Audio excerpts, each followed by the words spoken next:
Ginud time ba tayo? Ginugod time? O gugod timin? Sa investigasyon sa flood control anomalies ng Kongreso, Senado at ng ICI. Pag-usapan po natin ito mga kaboses at kaopinyon ng ordinaryong mamamayan. Magandang araw po. Bago po natin tuluyang pag-usapan ito, please like, share, and subscribe sa ating YouTube channel na Boses at Opinyon ng Ordinaryong Mamamayan at sa ating Facebook page na Boses ng Malayang Makabayang Mamamayan. Of course, sa ating TikTok na Boses ng Malayang Mamamayan. Bakit po natin nasabi ito mga kaboses? Na ginugod time ba tayo or ginood time ba tayo sa investigasyon sa maanumalyang flood control projects?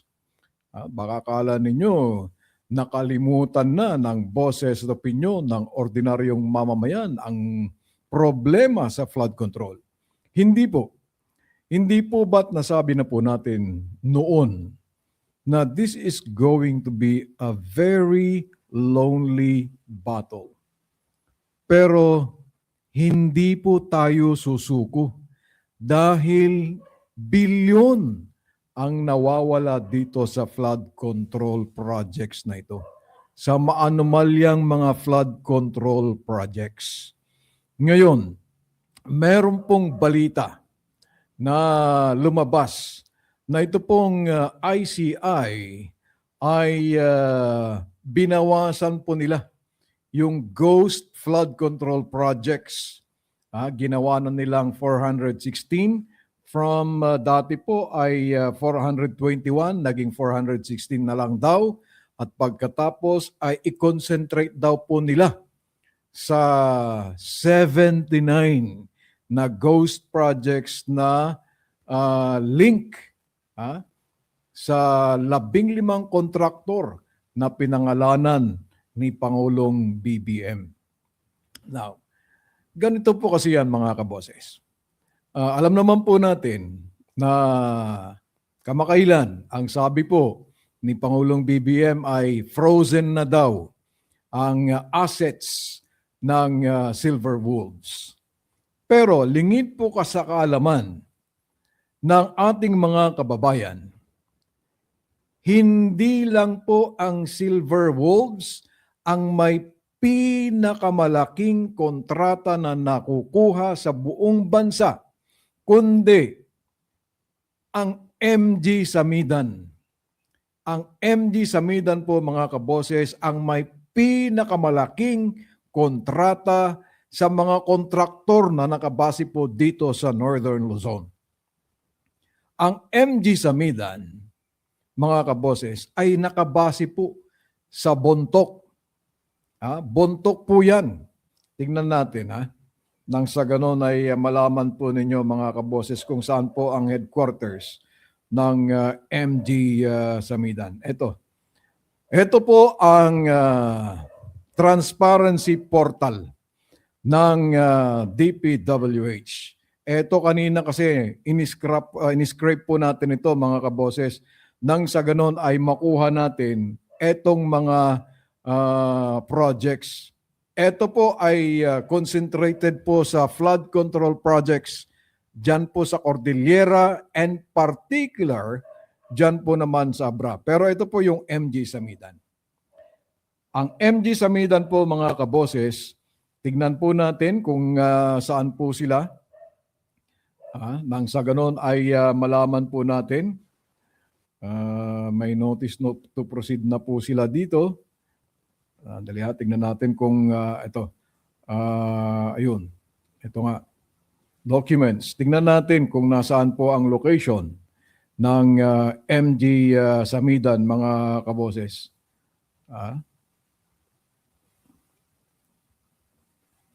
Ito pakita ko po sa inyo yung dokumento kung saan po ang headquarters ng MG Samidan. Yan.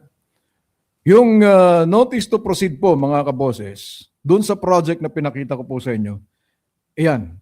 At andito po ang address ng MG Samidan. Yan po. Kita po ninyo mga kaboses.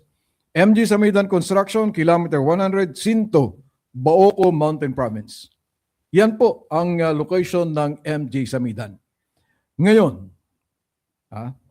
bakit po natin nasabi ito?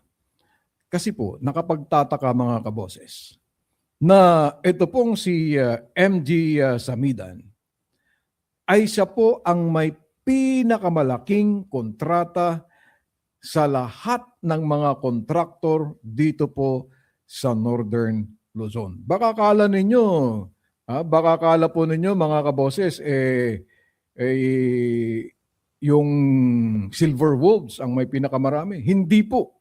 Ipapakita ko po sa inyo mga kaboses kung gaano po kalaki ang proyekto ng MG Samidan sa buong bansa. Ito po mga kaboses, pakita ko po sa inyo nang sa ganon ay malaman po ninyo. Yan. Yan. MG Samidan po lahat ito mga kaboses. Pag makikita po ninyo, ang MG Samidan ay meron po silang mahigit 500 na kontrata mula pa noong 2017. Yan 551 na kontrata. Ang nakuha po at na-corner ng MG Samidan mula pong noong 2017 ay umaabot po sa 53 billion. Billion po ang pinag-uusapan po natin dito mga kaboses. Ito po, ayan. Makikita po ninyo yan mga kaboses. Yan 53 billion 53 billion 202 million 632,566 pesos and 98 centavos. Ayan po ay kinuha po natin sa transparency portal ng DPWH. So hindi po magsisinungaling ang transparency portal po. Kasi nandyan po lahat yan. Yan po ang nakupo ng o nakuha ng MG Samidan na project. 53 billion. Sus Mariosep. Ikumpara po natin kay Silver Wolves. Yan. Kay Silver Wolves po ay 14 billion 147 million 686 pesos 686,681 pesos and 55 centavos. Yan po. And then yung another contractor dito po sa Northern Luzon, ang Anore. Ito po yung Anore, lahat naman po ng projects nila hindi lang po dito sa Northern Luzon, kundi hanggang sa Mindoro is 12 billion po ang Anore. At magtataka po kayo, mga kaboses. Meron pong isang maliit daw na kontraktor na nakabase po dito sa La Union. Ayan po ang Villar Construction. Pero magtataka po kayo. Magkano ang nakuha po nilang kontrata?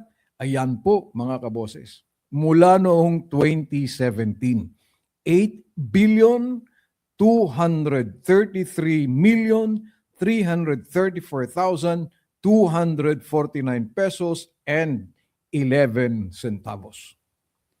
So pag titignan po ninyo ito, mga kaboses, napakalaki po. Ito pong apat na kontraktor, MG Samidan, Silver Wolves, Anore at Villar, mula po noong 2017 hanggang sa 2025. Pag titignan po natin, 8.2 billion plus 12.3 billion, that's 21 billion, plus 14, that's 35 billion, and then 53, that's nearly 90 billion pesos. Nearly 90 billion or more than 90 billion pesos ang nakuha ng apat na kontraktor. Villar, Anore, Silver Wolves, at MG Samidan. Pero ang pinakamalaki po sa kanila ay wala pong iba kundi si MG Samidan. Ano ba ang meron kay MG Samidan, mga kaboses? At napakalaki po ang kanyang kontrata. Pag titignan po ninyo, mga kaboses, ang pinakamalaking kontrata ni MG Samidan ay sa probinsya ng Abra. Probinsya ng Abra. Ito po, mga kaboses, papakita ko po sa inyo. Sa probinsya po ng Abra, ang MG Samidan, ito po, sa column E, yan. Ang MG Samidan ay nakakuha po yan ng proyektong nagkakahalaga ng 21 billion 722,284,576 pesos and 37 centavos. Hindi lang po flood control ito. Kasama na po ang kalsada at tulay. Yan po ang nakuha ni MG Samidan. Abra lang po yan. Abra. Kung flood control naman ang pag-usapan na nakuha ni MG Samidan, dyan po naman sa Abra, umaabot po sila. Ito, column B, flood control, all of these are MG Samidan. Ayan po, ang nakuha po nila sa flood control ay 11 billion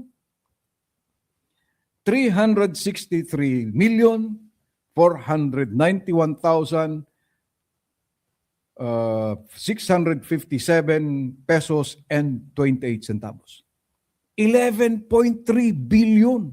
Flood control pa lang yan. Dito naman sa column C, mga kaboses, ito po ay ang mga kalsada. 10 billion. 10.032 billion pesos. MG Samidan po lang yan, mga kaboses. Iisang probinsya. Abra.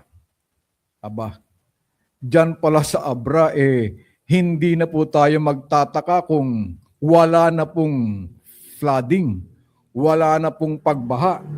Dahil, mga kaboses, sa lahat po ng mga flood control projects dyan sa Abra, ay umaabot na po sila ng 23 billion. Flood control lang po ito, flood control. Iba't ibang mga kontraktor na po ito from 2017 hanggang 2025.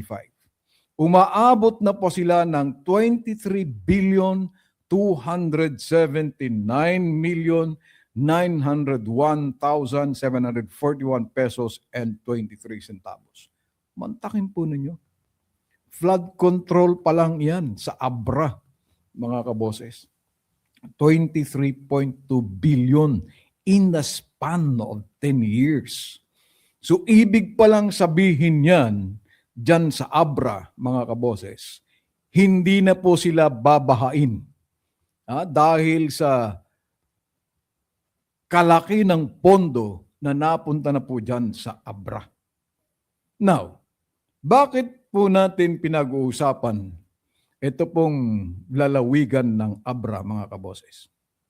Hindi po ba kamakailan ay nadadawit ang pangalan ni Executive Secretary Bersamin, Lucas Bersamin? Taga saan ba itong si dating Executive Secretary Lucas Bersamin? Hindi po ba taga Abra? At tayo po'y nagtatanong lang at magtatanong lang, may kinalaman ba ito doon sa sinasabi po nila na ito daw si Try-Give Olaybar, Try-Give ba yun? Na sinasabi ay humingi daw sila ng proyekto para sa Office of the Executive Secretary. Sa kalaki po. Sa bagay, 2017 po naman nagsimula ito. Pero ang laki-laki po. Yung flood control projects pa lang dyan sa Abra ay 23.2 billion pesos na ang pinag-uusapan dyan. Halos kalahati niyan sa 23.2 billion nakuha ni MG Samidan. Ano ba ang meron kay MG Samidan? Sa bagay, pinatawag naman daw po ng ICI ang MG Samidan na magsubmite ng kanilang tugon or sagot sa sabina na ipinadala ng ICI. Tayo po'y nagtatanong lang, ano na po ba ang update sa mga investigasyon na ito? Ano ba ang hakbang na ginagawa ngayon ng ombudsman dito sa mga malalaking kumpanyang ito, kontraktor, dito po sa Northern Luzon? Anore, Villar, Silver Wolves, at MG Samidan. Huwag niyo pong sabihin na kami po'y ginugood time lang ninyo dahil hindi po natutulog ang boses at opinyon ng ordinaryong mamamayan. Nandito po, na-download na po natin lahat ng mga dokumentong yan, lahat ng mga estadistikang yan, upang sa ganun ay meron po tayong pagbabatayan. Hinggil po sa ating pag-uusapan at pinag-uusapan na flood control projects at mga malalaking proyekto ng mga malalaking kumpanya. Ito po yung mga biggest contractors ng mga projects dito po sa Northern Luzon. Secretary Vince Dizon, sir, ng DPWH. Ano po ang investigasyon na isinasagawa po ninyo kay MG Samidan, particular sa mga projects po niya dyan sa Abra for roads, bridges, and flood control? Yan. Kasi sa roads, bridges, and flood control na nakuha ni MG Samidan, dyan pa lang sa lalawigan ng Abra, mahigit 20 bilyong piso. More than 20 billion pesos. MG Samidan pa lang yan. Dyan po naman sa lalawigan ng Abra. So, Mr. Secretary Vince Dizon, sir, wala pa po kaming nababalitaan na ang DPWH o si Retired General Azurin ay pumunta po sa Abra at nag-imbestiga. Takot ba kayo na mag-imbestiga sa Abra dahil merong malaking tao na matatamaan pag kayo'y mag-imbestiga dyan sa Abra? Kami po'y magtatanong lang dahil very curious po tayo. Bakit parang nawawala po ang MG Samidan sa radar ng DPWH? Please, huwag niyo po kaming good timing dahil nakikita po natin at nandyan po ang mga impormasyon hinggil po sa kalaki ng kontrata na nakuha po ni MG Samidan. Kung inyo pong matatandaan, nung unang dumalo, ito pong representante ng MG Samidan, dyan po naman sa Senado mga kaboses, walang iba, kundi si Madam Marjorie Samidan,